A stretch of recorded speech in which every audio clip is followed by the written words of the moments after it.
Assalamualaikum warahmatullahi wabarakatuh.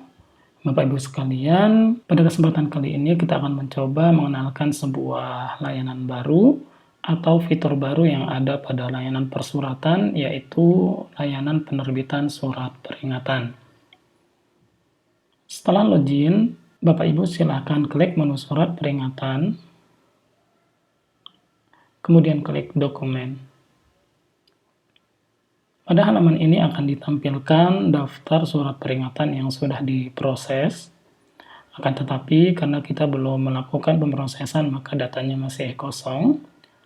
Secara sederhana, proses penerbitan surat peringatan cukup mudah. Yang pertama, kita perlu mengunggah data yang akan diterbitkan surat peringatannya. Kemudian kita ajukan untuk mendapatkan approval dari atasan. Kemudian setelah diterima, kita bisa mengirimkan melalui email atau kita cetak untuk selanjutnya dikirimkan melalui alamat. Mari kita mencoba. Silahkan klik unggah baru. Kemudian kita perlu mengunggah dokumen Excel sesuai dengan template yang sudah disediakan. Bapak Ibu silahkan klik unduh template. Kemudian isi template sesuai dengan data yang akan diajukan. Baik, di sini contohnya kita perlu mengisi NIM, kemudian nama, alamat, kemudian email, kemudian SKS, dan lain sebagainya. Nah, di sini jenis evaluasi bisa ditentukan, misalnya evaluasi awal atau evaluasi akhir. Misalnya di sini kita buat evaluasi awal, kemudian ini adalah SP1.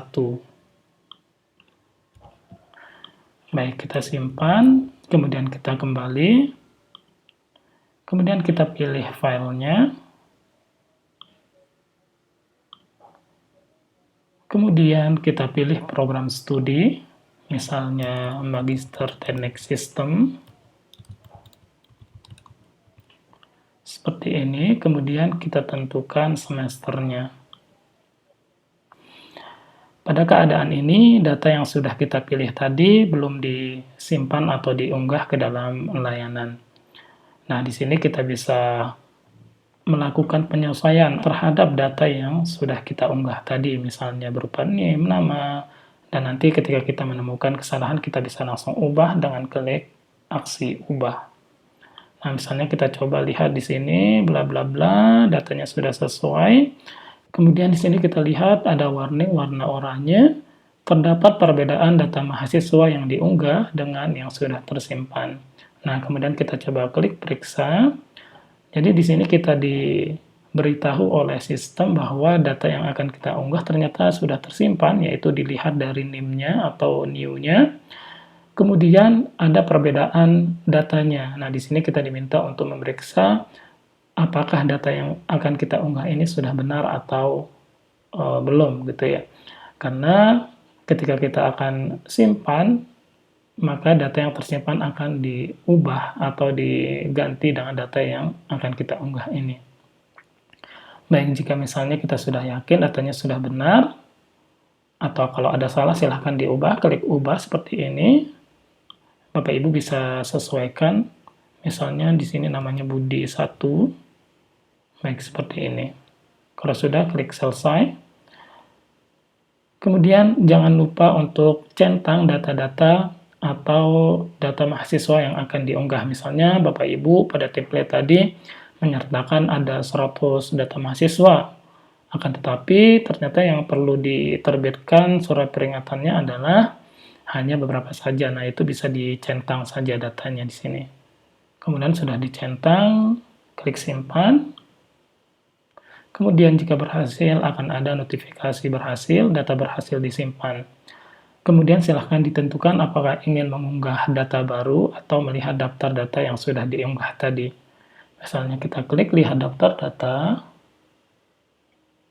Kemudian di sini ditampilkan pada kategori draft data yang tadi sudah kita simpan. Nah, di sini kita bisa lihat detailnya. Kemudian di sini ada NIM-nya, nama, dan lain-lain sebagainya. Proses unggah sudah selesai. Hal selanjutnya yang perlu kita lakukan adalah mengajukan untuk approval. Nah, di sini Bapak Ibu bisa lihat ada menu ajukan. Silahkan diklik, atau jika ternyata ada data yang keliru, Bapak Ibu bisa klik ubah atau menghapus. Baik, kita coba klik ajukan, kemudian klik lanjutkan. Setelah proses pengajuan berhasil, maka data tersebut akan masuk pada kategori diajukan, seperti ini. Kemudian Bapak Ibu bisa melihat proses approval-nya dengan lihat detail, klik lihat detail. Kemudian di sini ada pada bagian approval. Nah, di sini prosesnya sama persis ketika melakukan approval pada layanan persuratan biasanya, yaitu mulai di sini koordinator tim Magister Teknik Sistem sesuai dengan program studinya, kemudian masuk kepada ketua program studi, kemudian di sini wakil dekan bidang pendidikan dan kemahasiswaan. Sebagai catatan, bahwasanya program studi yang berada di bawah fakultas nantinya akan ditandatangani, yang terakhir adalah oleh wakil dekan bidang pendidikan dan kemahasiswaan. Adapun program studi yang berada di bawah departemen maka nanti ditandatangani oleh ketua departemen. Seperti itu, pada proses ini, pada kondisi ini kita cukup menunggu untuk di-approve oleh atasan.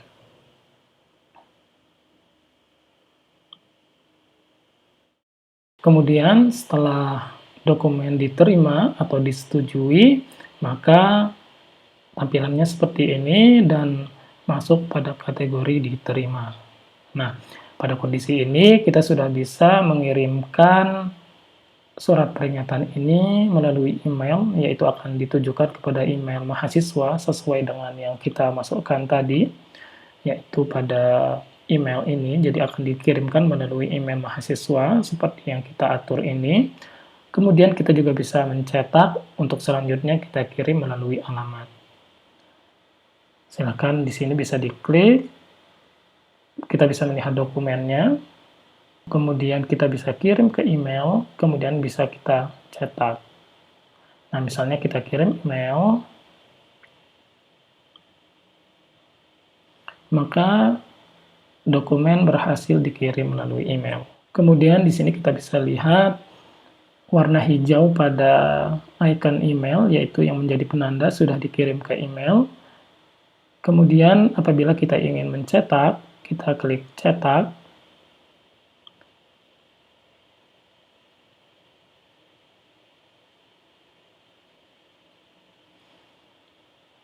Kemudian ini kita bisa cetak dan kita kirimkan.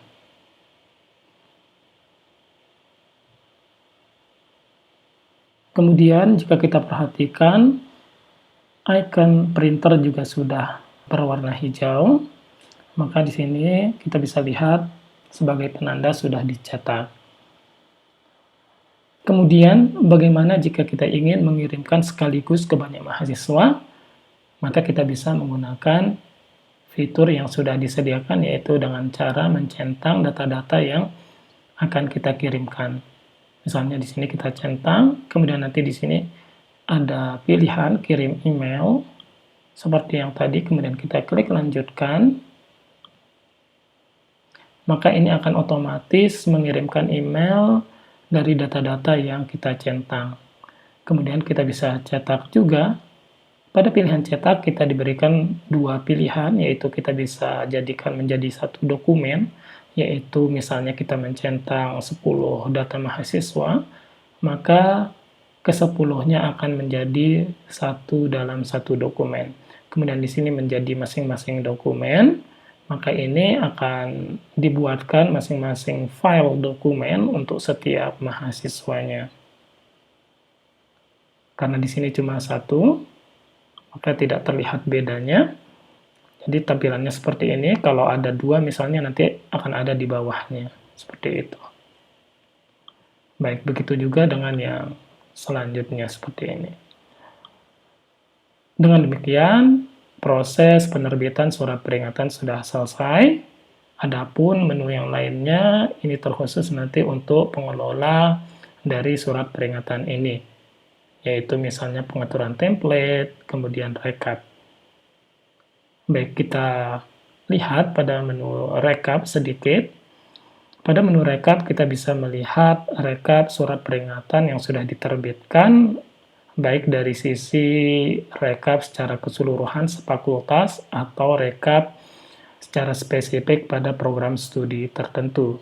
Di sini ditampilkan rekap keseluruhan, yaitu rekap keseluruhan dalam sefakultas. Kita bisa pilih semesternya, misalnya semester genap. Kemudian nanti di sini ditampilkan nama departemen, kemudian program studi, jenis evaluasi, kemudian jumlah SP yang sudah diterbitkan, kemudian informasi jumlah yang sudah dikirim ke email dan yang sudah dikirim ke alamat atau dicetak.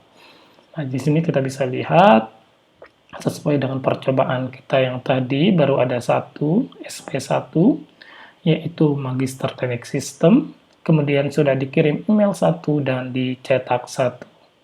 Kemudian jika kita ingin melihat rekap per program studi, kita klik rekap program studi, kemudian kita perlu menentukan departemennya, misalnya Magister Teknik Sistem, kemudian program studinya, kemudian semesternya.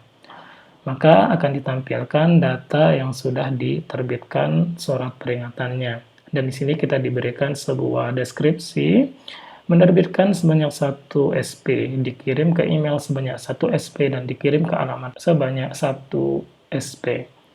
Kemudian di sini jika kita ingin melihat detail dari data mahasiswa, klik, kemudian di sini ditampilkan data-data sesuai yang sudah kita upload tadi. Baik, dengan demikian sudah selesai penjelasan atau pengenalan dari layanan penerbitan surat peringatan ini. Demikian, apabila ada yang kurang jelas, silakan bisa ditanyakan. Semoga bermanfaat. Wassalamualaikum warahmatullahi wabarakatuh.